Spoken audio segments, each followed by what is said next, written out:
Alrighty, reading from World Within a World. This is part 14, and this is the last part. So let me just show you. I'm going to read in one short video. This is the last part of the body of the word. After that come this thing called four letters from Light publication. And in the book itself, there's a letter from Kathleen Rain, a letter from Rosamond Lehman, who I read about in the first introduction parts, and there's a letter from Paul Beard, and then a letter from Brenda Marshall. And then there's this thing called Vedic Psychism that's a whole bunch of stuff from Jeannie Miller. These letters are commentary on the script. Well, I think I'm going to just read the end today, called part 14, and I'm not going to read the rest of it unless I feel like it later on, but I just sort of want to end it with this material itself. And unless someone begs me to read the rest of it later on. Okay.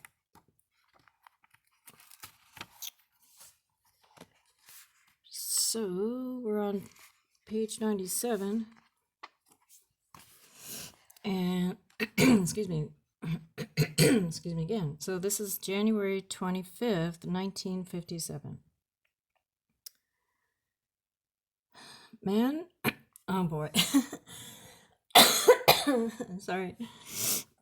I try to do it clean so you don't have to listen to me talk and you can just hear the thing. But as you can see, I'm going to let myself talk anyway. It's a good thing I'm not commenting on the book itself. So I just, once I start reading, and I'm just going to cut the video, okay? And then you can fast forward past everything I'm saying right now and coughing and everything. So I hope I don't cough. Okay. Man is becoming attuned to his higher vibrations and is bringing forth the fruit of his attempts to do so in the form of help to those who have not as yet made such attempts. If I be lifted up, I shall draw all men unto me. That's a quote. If I be lifted up, I shall draw all men unto me, unquote. That statement is now being demonstrated as a truth for all men, not just one. Each by his vibrational response to the radiation uplifts the consciousness. His proximity to the one who receives the vibration matters little. This may be so, or it may be purely a matter of sending or projecting the radiations. There is but one power, and that power is constantly winging its way through space. Wherever it is absorbed and activated in a stream of consciousness, it elevates, transfigures, and transmutes. Accepting the premise that the color tone radiations are the basic qualities of being, and that as such they are a perfect reflection of such qualities, they can be used and blended into forms of healing power. What more is there to healing the ills of man than the use of the radiations of pure being? February 1st, 1957. Those who have striven to rise above the general consciousness also rise above the astral and are protected by the descending radiations. As opposed to the astral, we have the etheric consciousness, which is a blend of man's higher ideals and aspirations according to his ability to interpret the perfect or absolute truth of being. The etheric ascent is a constant expansion and tends to keep the faculties of the being in balance between emotional and mental levels. The more emotional the being, the more receptive he becomes to the astral reflection. Thus, often buried deep within his consciousness are forms of illness, impurity, neglect of self, and other deeply disturbing psychoses which need to be eradicated before the individual in question can partake of the etheric thought forms. When we speak of emotional, we speak of a response to vibrational waves. Man may be extremely intellectual and yet be deeply subject to waves of thought from astral levels. He may be mentally geared to forceful thinking, yet if he is open and responsive psychically to disturbing waves of thought, he is not capable of reaching into the sphere of clear, intelligent reasoning, which has its base in fundamental principles of being. It is for this reason that a way of erasing or eradicating the responsiveness to destructive thought forces is sought. Many of your trained hypnotists are aware of this and use their powers constructively to eradicate thought forms of illness, belief in subconscious evils, reflection of astral plane thought forces, which are deeply destructive to the sensitive psychic body of man.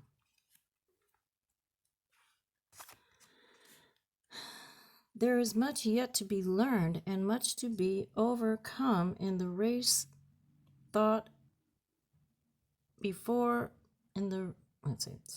There is much yet to be learned and much to be overcome in the race thought before a correction can be made in the psychic body of man. We are rapidly approaching that point by the injection of radiation throughout the Earth's ethers.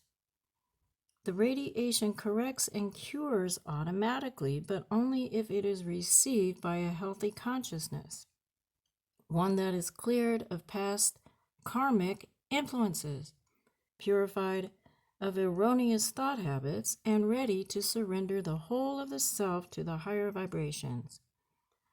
But man cannot attain that point of surrender wholly through his own self-conscious thinking. He must be prepared for it by a cleansing and purifying of his emotional, psychic vehicles.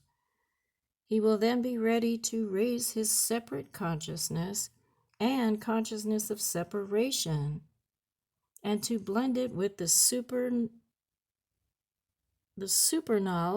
consciousness. May 24th, 1957. Our desire is to bring to you further understanding of our work, which is being done by the overlighting ones as they perceive the great need.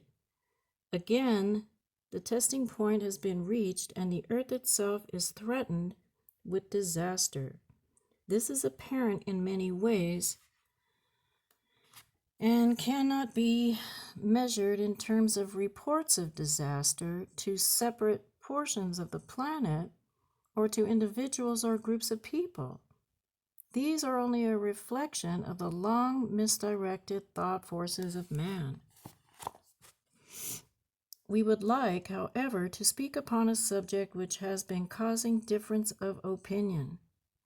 The militarists and the run-of-the-mill scientists still claim that no harm has been done by atomic tests, that the fallout is not sufficient to injure mankind, and so they continue under blind misapprehension of the character of the forces now implayed by such tests. Man and his earth are in mortal danger from such tests, the shock from which may cause portions of the planet to disappear and may also react upon the emotional mental fiber of man, demoralizing the inner core of his response to earth plane living. This is evident in the increase in mental breakdown through shock to the systems of those who are emotionally sensitive, and also in the shock to the responsive nature of mankind as a whole. Because the actual fiber of man's being is not given recognition, either by the religions or the scientists, there is little recognition given to the shock to which it is being submitted. But until man is able to build for himself his body of light, strong and invisible, he is a creature between planes, so it seems, and is profoundly affected by the etheric condition of his earth world. It is there that the threat lies, not in what he believes or refuses to believe, but in the actual condition of his etheric environment, which are in turn the result of erroneous thought forms. Those who overlight know the cure. They know that if a man would accept the concept of a world overlighted by a supreme being capable of conceiving only good, would believe that from this supernal one come the radiations to restore and rebuild, would take to their hearts the love which will cause them to reach out to the very heart of being, then the earth might be saved from the evil forces now pounding at the fiber of man's being. We cannot overemphasize the necessity for acceptance of the God consciousness, the spiritual substance from which man is formed. Here and now is the time. Here and now, the privilege of so serving that a great wave of enlightenment inform the minds of men, uplift their consciousness, opening the petals of the heart to resound to love and the mind to light.